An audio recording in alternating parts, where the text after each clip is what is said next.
This is the Big Chat Small Talk podcast for dynamic, engaged minds who love thought-provoking discussions about big life challenges in an approachable way. Join me, Vernie Bennett, and me, Louise Anderson, to challenge your own perspective, to share insights and wisdom on navigating life's demands. Let us have a big chat about important issues in a small talk way. So, for this episode, we're going to discuss private school versus state education. Research has suggested that 7% of the population are educated privately and yet seem to form the majority of the top echelons of our corporations and political elite. For most parents, independent schools are aspirational. The decision to send a child is determined by a parent's financial ability. In contrast, however, the state is publicly funded and free at the point of entry.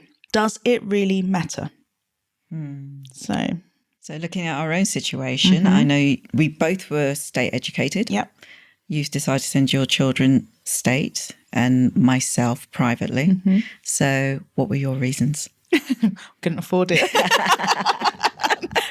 Not that I wasn't aspirational, but couldn't afford it. Well, I've got 3 kids. Okay, I think for me, cost was definitely a factor.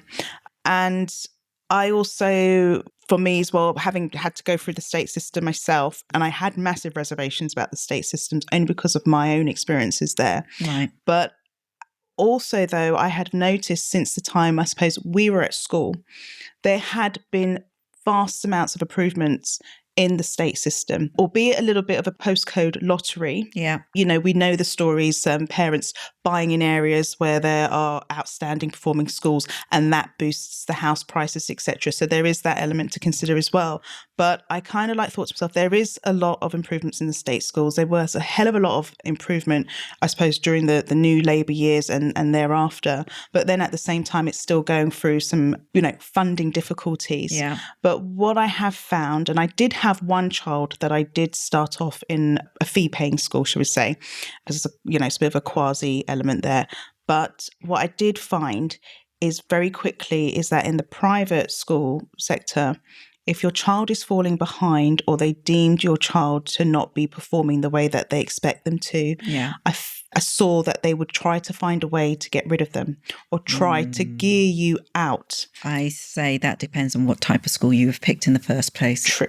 Yeah. Yeah. Whereas in the state school, when you have a child who is falling behind a bit, or there could be a kind of special needs requirement. They haven't got a choice, and they don't. And the rule is no child left behind. And then, we know there are implications with that too, because if you've got really well-performing students, that might hold them back a bit. Yeah. But I do feel like over the years I've seen, and having relatives as well in the younger generations to myself, there's been a load more improvement to the state education system to when we were in the state education system. Okay, and I think the postcode lottery is what plays a massive factor as to whether you've got a good, great, or extremely poor state school. And that kind of lottery, you're not feeling that. I'm not feeling that, no. So your children are in private school? My kids are in private, but not for the reasons that most people would pick. When I became pregnant with my son, and we realised, or with my child, and we realised that we were having a boy, that made me go, right, we are going down the private route, because black boys notoriously do worse in state schools. So that was initially my ticker. There is also the thing about implicit bias, which happens in all schools. It's an involuntary thing that occurs, it's unconscious, where a teacher will focus on a particular group, whether it be boys, a race, and they will find themselves in more trouble than others. And I looked at that and I went, it's more difficult to control that when you are in a state school, and in a private school, I'll have more say. So there were a number of things that made me pick that. I know Yale University did a study on this implicit bias, and it was really, really interesting. We'll include the link down below, in which what they did is they had a group of teachers, black and white, a group of kids, black and white, male and female. And what they did is they put them in a room and they kind of set the scene by telling the teachers, look for challenging behaviour. And what they did is they used eye tracking software. to see where the teachers would look for this trouble. Now, it is part of the scene that was set. The kids were not misbehaving in any way. They were just sitting at a table. No child was misbehaving. But what they found with the eye tracking software is that the teachers were actually looking at boys over girls. Not only were they looking at boys over girls, looking for that challenging behaviour, black boys were 42% more likely to be watched and monitored and observed over all the other kids in the class. That then leads to expulsions and the different kind of disciplinary actions that schools have available to them. And what you've got is a preschooler leaving school with a record and going into the next school with a track record of this child is problematic, and this same implicit bias continuing into secondary school and thereafter. And when you're looking at the numbers of expulsions and which group are in that class, black boys are higher than any other group. Now, I'm not saying that it doesn't happen in private schools, but I feel like I've got more control. I feel like I can step in a lot quicker and a lot earlier and nip it in the bud. So you feel there's more parent empowerment in the private sector? Yeah, I think there's a lot more connection between home and school. And I know with the study, what they did say is where there is a really good link between home and school, this kind of implicit bias is minimised. You've also got adultification, if I've said that right, where black kids are treated as being more mature, and the language that you get, they're more streetwise. All that type of language makes them more older than what they are, and they're treated differently. Again, I know that there was this, I don't know if you can remember the child, I think she was teenager that was searched and strip searched in school. She was 15 and on her period. And not with any parental consent, no parents there. This just wouldn't happen in a private school, I don't believe. They'd think twice, I think, before something like that happened. And when you make a child an adult, you are eroding their rights. You are increasing responsibility and culpability. You're saying that this child should know better more than a child of a different race, same age. Those are real concerns to have when it comes to deciding. You're coming on my side. No, they are real concerns to have. And I think there's a wider issue, though. Those are kind of, those are sociological, and there's wider kind of political. That I can't control. That we can't control, definitely. But just coming back to the private versus state. Now, we all know all the pros and cons for, people discuss it all the time to send your child to private. And everybody knows all the cons when it comes to sending your child to state. But let's look at some of those pros and cons. Let's narrow them down a little bit. So what are your pros for private school, apart from the two that I've mentioned, the two that you've mentioned, and the fact that I feel more connected with the school and what my children are learning and doing.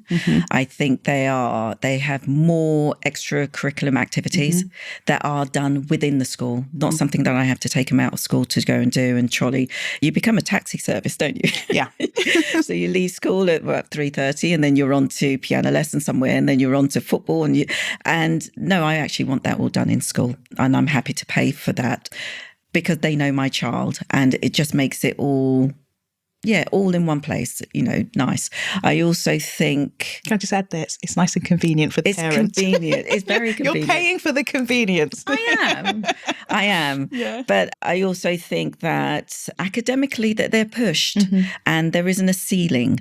That is another thing that was a key decision in going private as well. I know when I was in school, I was told that I would not achieve. Literally, I said I wanted to do law.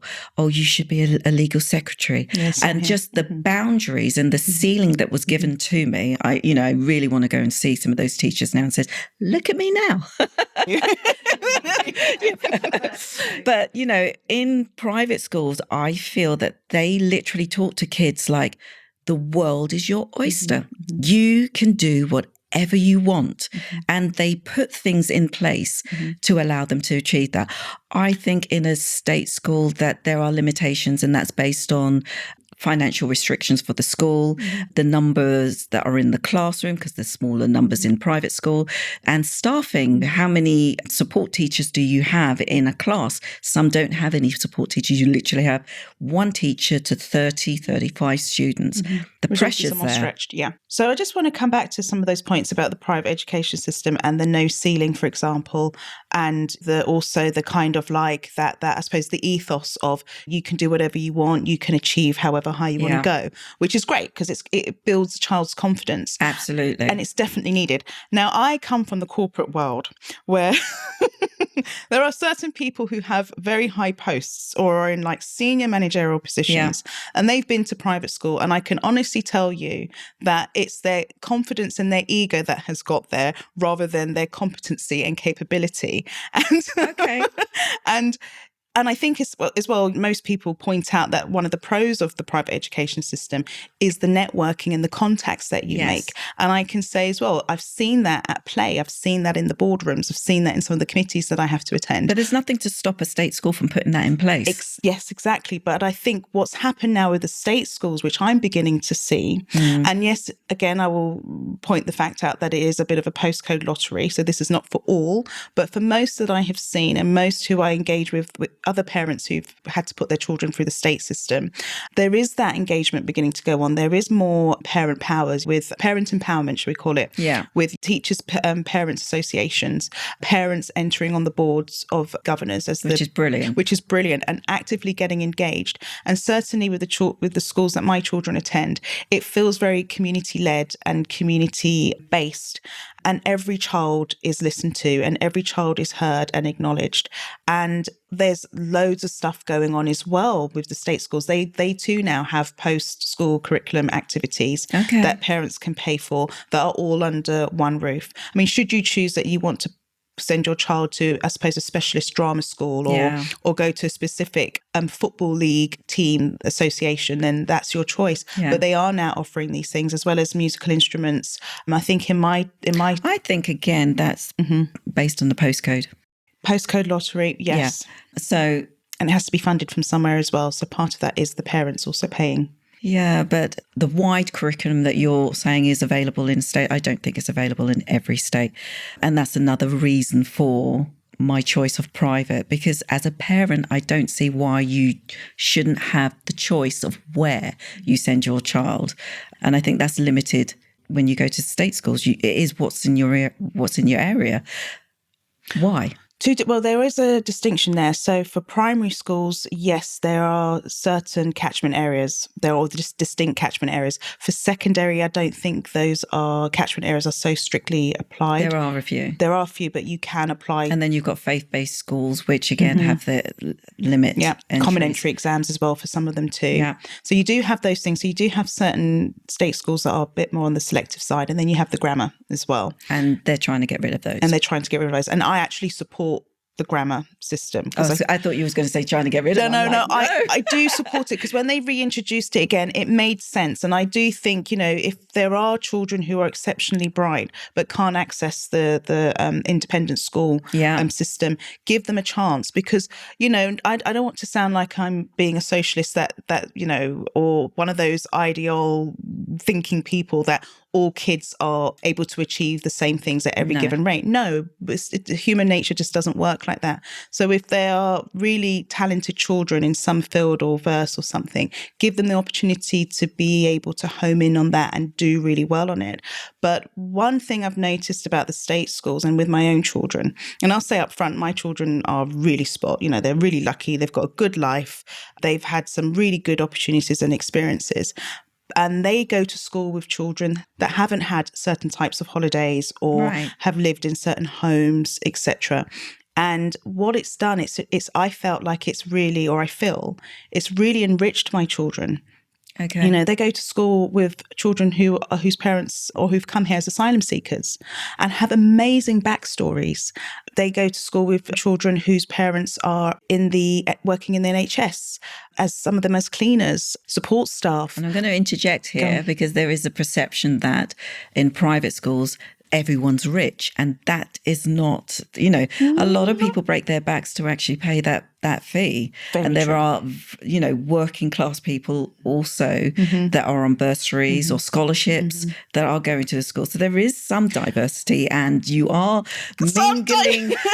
mingling with others. I don't consider myself rich. I don't consider that I've come from an upper or middle class background. So I really understand that state school mentality and the mix as well. And I see that in private schools.